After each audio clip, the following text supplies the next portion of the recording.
tushakubaliana hapa kama viongozi wa Kirinyaga, sisi hatutoki kwa chama ya UDA.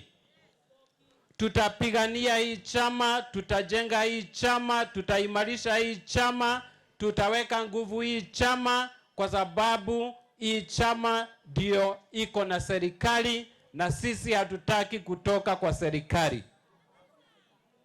Kwa sababu pale kwa upinzani hatuoni vision yoyote.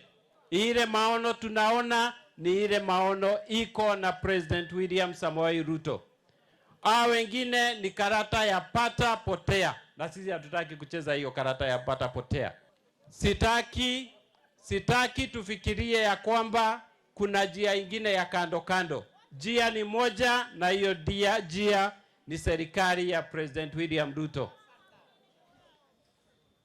Nilisema jana mahali nilikuwa, sisi watu wa Mount Kenya, sana sana sisi wa Kikuyu, tusifanye siasa ya emotions, tufanye siasa ya kuwa watu strategic thinkers.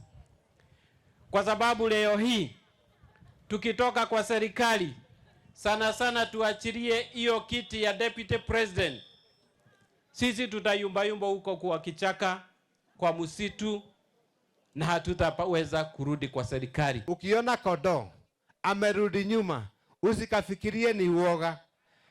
Anarudi nyuma, aanze na speed, akuja amebomoa. Sasa UDA iko karibu kubomoa chama zote, si ndio? Na ukiona simba amenyeshewa, usikafikiria amepinduka, amekuwa umbwa. Kama wana UDA tutashikilia serikali na tutasimama na chama ya UDA.